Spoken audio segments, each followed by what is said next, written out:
नमस्कार साथियों, आप सबका प्रयास स्टडी में स्वागत है। तो ये जो क्लास है ये पीवाईक्यू का है। ये 2022 वाला जो पीवाईक्यू मैं सॉल्व कर रहा था एक तरफ से उसके ये शेष कुछ पार्ट रह गए थे। इसमें 3 स्लाइड रह गई थी आपकी। एक तो ये जो लगी है इस पे स्क्रीन पर, और इसके अलावा ये 2-3 रह गई थी। तो छोटी सी क्लास होगी, ठीक है ना, लेकिन बहुत ही ज़रूरी होने वाली ये क्लास है। आप जानते हैं पीवाईक्यू मतलब हमें ये पता चल जाता है कि हमें क्या पढ़ना है क्या नहीं पढ़ना है, क्योंकि ये बहुत ज़रूरी होता है। पढ़ाई करते जा रहे हैं उससे सिलेक्शन नहीं होता। हमें ये पता होना चाहिए हमें क्या पढ़ना चाहिए, कैसे क्वेश्चंस आते हैं, तो वो हमें कहाँ से पता चलेंगे, पीवाईक्यू से। पीवाईक्यू बहुत ही ज़रूरी है, हमें सॉल्व करने ही चाहिए। टेस्ट सीरीज पीवाईक्यू से हमें अपना मूल्यांकन करने का एक अच्छा तरीका है सेल्फ में, जिससे पता चल जाता है कि हम सही दिशा में पढ़ रहे हैं या नहीं पढ़ रहे हैं, ठीक है। और अभी हमारे पास समय भी है पर्याप्त। हमें मेंस और प्री दोनों को एक साथ लेकर पढ़ना चाहिए, क्योंकि हमारे पास समय है। यूपीएससी का भी चुनाव की वजह से हमारा जो एग्जाम का समय था वो आगे बढ़ा दिया गया है, तो 16 जून कर दिया गया है, ठीक है। जो यूपीएससी वाले उनके लिए भी अच्छा एक समय मिल गया है, 15 दिन का करीब और ज़्यादा ही, ठीक है। और पीसीएस का वही जुलाई के आखिरी में होने वाला है। तो ये क्लास बहुत ही ज़रूरी होने वाली है यूपी पीसीएस के लिए, बीईओ के लिए, और जो आरओ एआरओ का एग्ज़ाम हमारा री एग्ज़ाम होने वाला है उसके लिए बहुत ही महत्वपूर्ण है। साथियों आप लोग थोड़ा इसमें आप देखते हैं कमेंट किया करें, बता दिया करें कि क्लास कैसी लग रही है। अच्छी लग रही है तो आप लिख सकते हैं कि अच्छी लगी हमको, है ना। और अगर कुछ कमियां हैं तो वो बता सकते हैं ना, हम भी मतलब कुछ और सुधार करें इसमें, ठीक है। हम स्क्रीन पे तो नहीं आ पाते हैं क्योंकि स्क्रीन वाला सिस्टम नहीं है, हम मोबाइल से ही बना रहे हैं अभी, ठीक है। आगे जो कुछ ईश्वर की इच्छा वैसा आगे करेंगे, ठीक है ना। तो अभी आप आ जाते हैं अपने सेशन पे। तो ये कुछ क्वेश्चन रह गए थे पिछली क्लासेस में, ठीक है ना, तो उनको हम पहले पूरा करेंगे, ठीक है। तो पूरे ध्यान से आप यहाँ आ जाइए और इसको देखेंगे, ठीक है।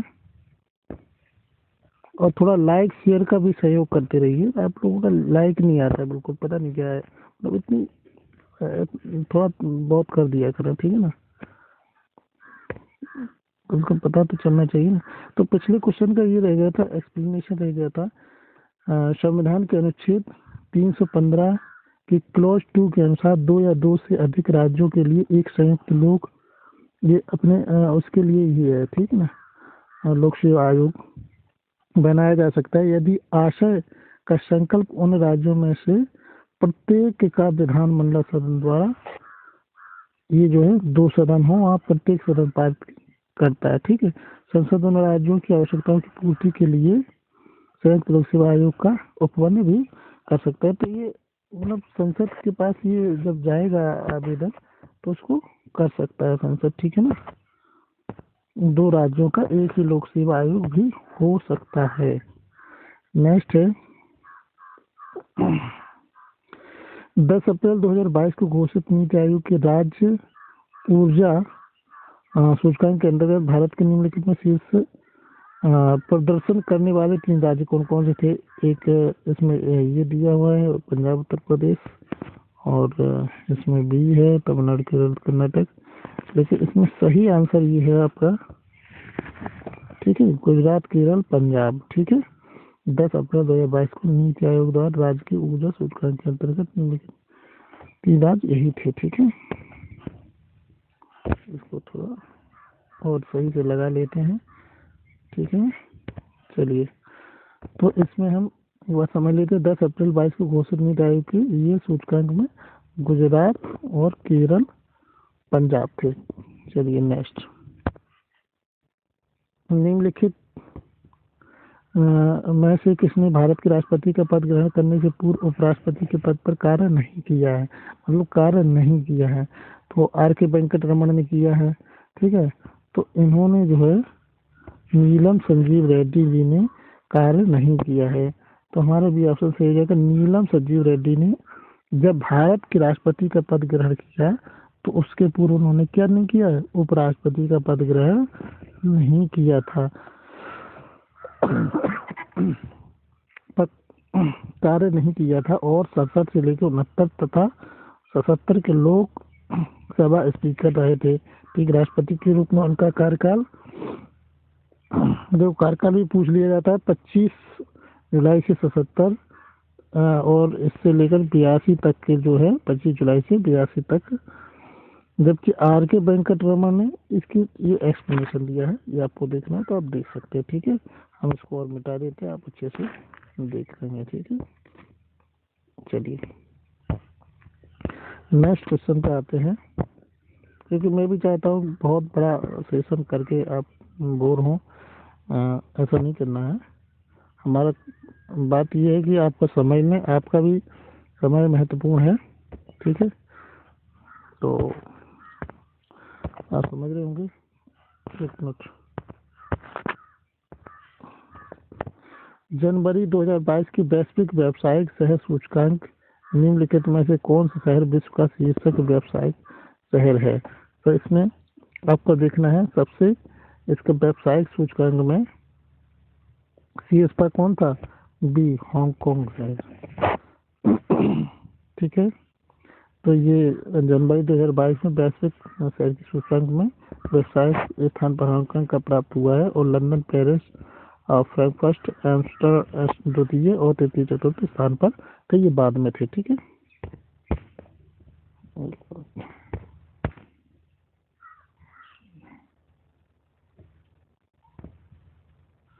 ये एक मिनट, चलिए सूची 1 और 2 को सम्मिलित करना है। तो सूची एक में क्या है? ये SDG 10, 13, 14, 15।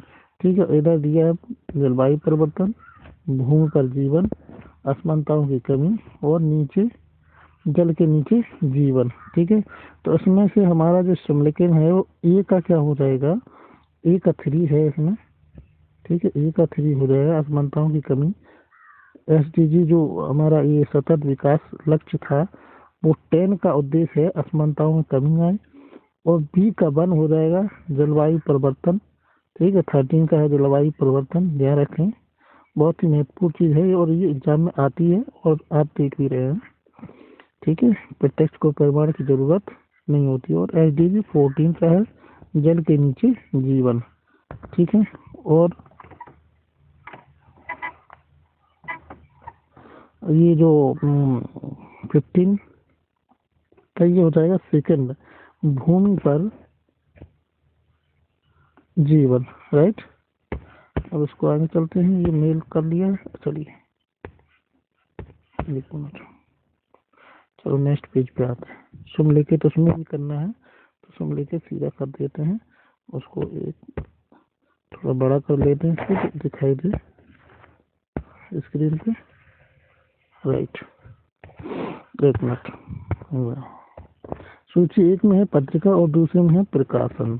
ठीक है, स्वदेश पत्रिका, भारत बंधु, और है सत्यवादी, और ये है शक्ति। ठीक है, और इधर दिया है आगरा, अल्मोड़ा, हाथरस और गोरखपुर। तो इसमें स्वदेश पत्रिका कहाँ की है? ये है गोरखपुर की। ठीक है, भारत बंधु हाथरस, और सत्यवादी ये आगरा से प्रकाशन, और शक्ति का अल्मोड़ा। ठीक है,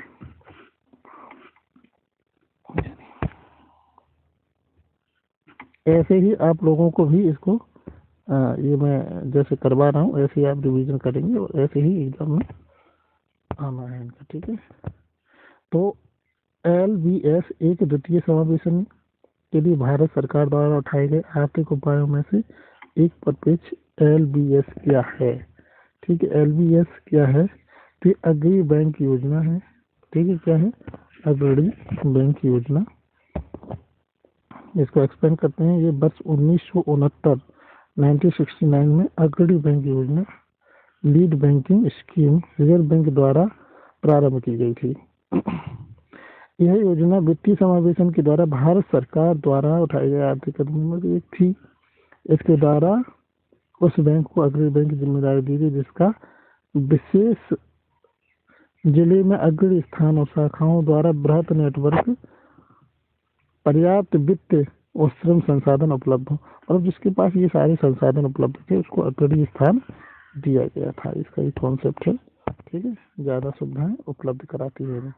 निम्नलिखित में कौन सा देश स्थल रुद्ध है? इसका मतलब कहीं समुद्र से जो नहीं जोड़ता है, ठीक है, वो स्थल रुद्ध हो जाएगा, है ना, जो लैंड लॉक से बोलते हैं, लैंड लॉक। राइट, इनमें से बोलीविया, बोलीविया आंसर है। बोलीविया दक्षिण अमेरिका का एक रुद्ध देश है जो सूरीनाम, पेरू और उरुग्वे दक्षिण अमेरिका के तटीय देश हैं। ठीक है, दक्षिण अमेरिका पराग्वे में स्थल, पराग्वे जो है अवरुद्ध देश है। ठीक है, अवरुद्ध देश है।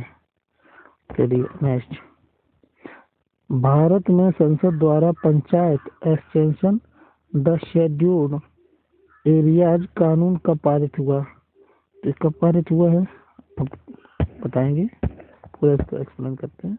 तो ये हुआ था हमारा भारत में संसद द्वारा पंचायत एक्सटेंशन टू शेड्यूल अधिनियम 1996 में हुआ था।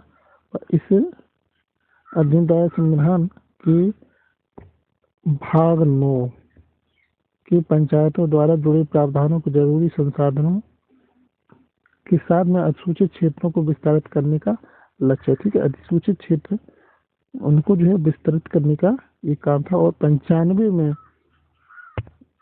95 में भूरिया समिति की रिपोर्ट, ठीक है, ये बड़ी महत्वपूर्ण रिपोर्ट है। संसद में इस अधिनियम को 10 राज्यों, कौन कौन से? आंध्र, छत्तीसगढ़, गुजरात, हिमाचल, झारखंड, मध्य प्रदेश, महाराष्ट्र, ओडिशा, राजस्थान, तेलंगाना और इनको अधिसूचित क्षेत्रों में कैसे लागू किया गया था। नेक्स्ट, किस मुगल शासक ने बनारस के संस्कृत और हिंदू के महान विद्वान कविंद्र आचार्य सरस्वती को राजकीय संस्कृत संरक्षण प्रदान किया था? तो आप देखेंगे इनमें से किसको किया गया था। तो आइए चर्चा करते हैं। बनारस के संस्कृत और हिंदी के महान विद्वान कविंद्र आचार्य सरस्वती को शाहजहां द्वारा, तो क्या है डी, शाहजहां द्वारा संरक्षण प्रदान किया गया था।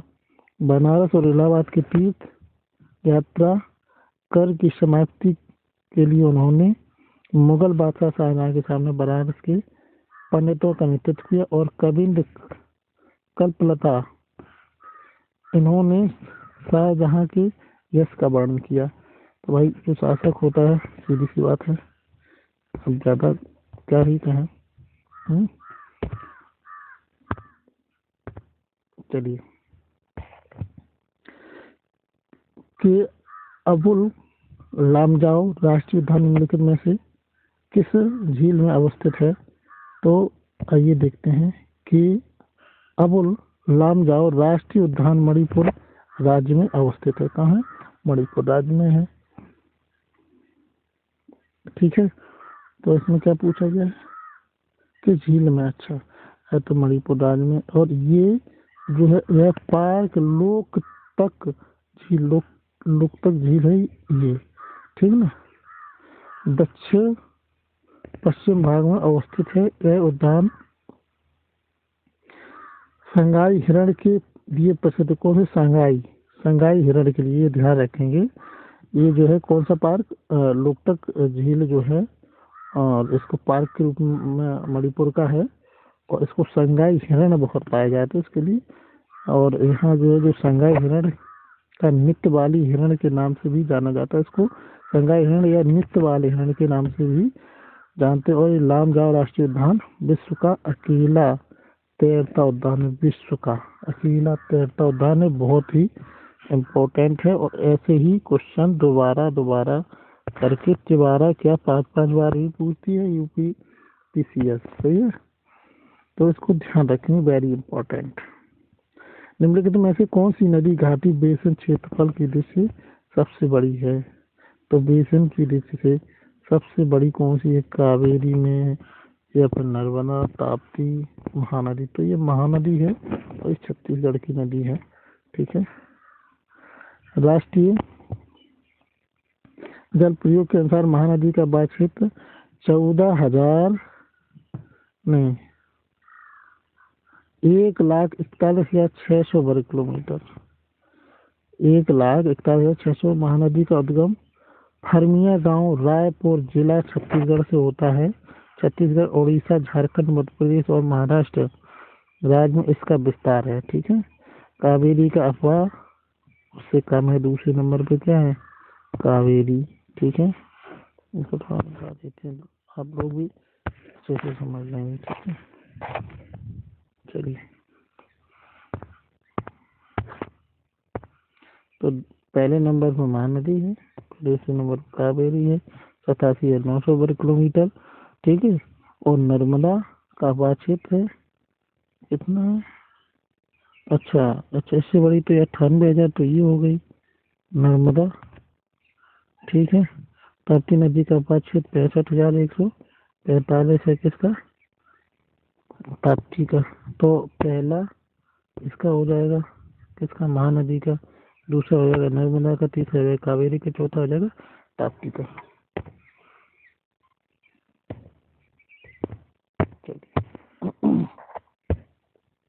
नेक्स्ट क्वेश्चन है, निम्नलिखित में से कौन सा एक बाघ उत्तर प्रदेश में नहीं है? देखो, अहरोरा का, अडवा का, बदुआ का और बघेलखंड का। इनमें से देखना है कौन सा नहीं है इसमें बदुआ का नहीं है। चलिए देखते हैं। एक मिनट, इसको थोड़ा विस्तार कर देते हैं जिस हिसाब से दिखाई देती। ये थोड़ा ये देखो, बांध पहला अरोरा का है, मिर्जापुर में, उत्तर प्रदेश में है। और अडबा का है, ये भी उत्तर प्रदेश में है। ये बदुआ का जो हमने कहा था, बदुआ का, तो ये जो है उत्तर प्रदेश में नहीं है। ठीक है, ये बिहार में है। अगला, ज्योतिबा फुले से संबंधित, देखो ये बहुत ही यहाँ साफ नहीं आया, इसको मैं कुछ क्वेश्चन को स्किप कर देता हूँ, आप देख लेना। अगले क्वेश्चन से आता हूँ मैं। वर्ष 22 और 23 में केंद्रीय विश्वविद्यालय में स्नातक प्रवेश के लिए एकल खिड़की परीक्षा का क्या नाम है? उसका नाम है CUET। केंद्र सरकार ने 22 और 23 केंद्रीय विश्वविद्यालय स्नातक प्रवेश में CUET common university entrance test नाम से एकल खिड़की प्रवेश परीक्षा कराने का निर्णय लिया है। और यह आयोजन राष्ट्रीय एजेंसी NTA द्वारा कराया जाता है। ठीक है, ये फैक्ट याद रखेंगे। अगला है सूची वाला है, इसको भी आगे देखते हैं। ठीक है, सूची A और B को मिलान करने के लिए है, तो आइए हम मिलान करते हैं। एक तरफ यूनियन है, दूसरी तरफ है दलीय संबद्धता, भारतीय किसान यूनियन। ठीक है, और इधर दिया है union national trade union Congress, और ये दिया है यूनाइटेड ट्रेड यूनियन कांग्रेस, और ये है all India trade union Congress. तो इसमें ए सही है, ए का 4 है, ए का 4 है। किससे दलीय संबंध है? भारतीय जनता पार्टी से, इसका भारतीय किसान संघ का है। ठीक है, और बी का 1 है, राष्ट्रीय कांग्रेस से, नेशनल ट्रेड यूनियन। ठीक है, और सी का 3 से है, मतलब आमने सामने मैचिंग है इसकी। यूनाइटेड ट्रेड यूनियन का है, communist party of India and मार्क्सवादी। ठीक है, और डी का 2 है, all India trade union Congress का है, communist party of India. Right, तो इसको आगे और करके देख लेते हैं। 1 मिनट। देखिए, ट्रेड यूनियन दलीय संबद्धता, दलीय मजदूर संघ, ये जो है इसकी स्थापना 1955 में भारतीय जनता पार्टी के लिए ये काम करता है, इनका संबंध है। और Indian national trade union Congress भारतीय कांग्रेस के लिए है। ठीक है, और तीसरा है यूनाइटेड। तो ये मैच कर चुका हूँ। ठीक है, आप बार बार करने से क्या है, एक बार इसको फिर देखते हैं, इसको देखते हैं नीचे। नेक्स्ट में किस देश में प्राकृतिक ऑर्गेनिक प्रदूषण जल मिलता है, किस देश में मिलता है, तो वो बांग्ला में मिलता है। ठीक है, सबसे ज़्यादा मात्रा में। ठीक है, तो प्राकृतिक रूप से आर्सेनिक प्रदूषित जल है ना, प्राकृतिक रूप से वहाँ है। और भूमि जल विद्युत के देशों से मिलता है, जिनमें शामिल है बांग्ला है, चिली, अर्जेंटीना, भारत, मैक्सिको और संयुक्त राष्ट्र अमेरिका। और आर्सेनिक मनुष्य के अंदर प्रवेश करने के अन्य माध्यम भी हैं। यह मछली, मीट, दूध आदि माध्यम से खाद्य श्रृंखला में प्रवेश करके हमारे स्वास्थ्य को प्रभावित करता है, मतलब ये हानिकारक होता है, प्रभावित होता है। भारत, पश्चिम बंगाल, झारखंड, बिहार, यूपी, असम, मणिपुर, छत्तीसगढ़ और राज्य, ये जो है छत्तीसगढ़ राज्य प्रदूषक से प्रभावित करने वाले हैं। तो अब देखो, इतना आपने क्लास देखा, ठीक है, जो भी इसमें क्वेश्चन थे वो मैंने डिस्कस किए हैं। ठीक, अब आप इसमें कमेंट करना, और अगर चैनल पर नए हैं तो प्लीज़ आप लोग सब्सक्राइब कर लें और कमेंट जरूर करके बताएं कि आपको क्लास कैसी लगती है। जय हिंद।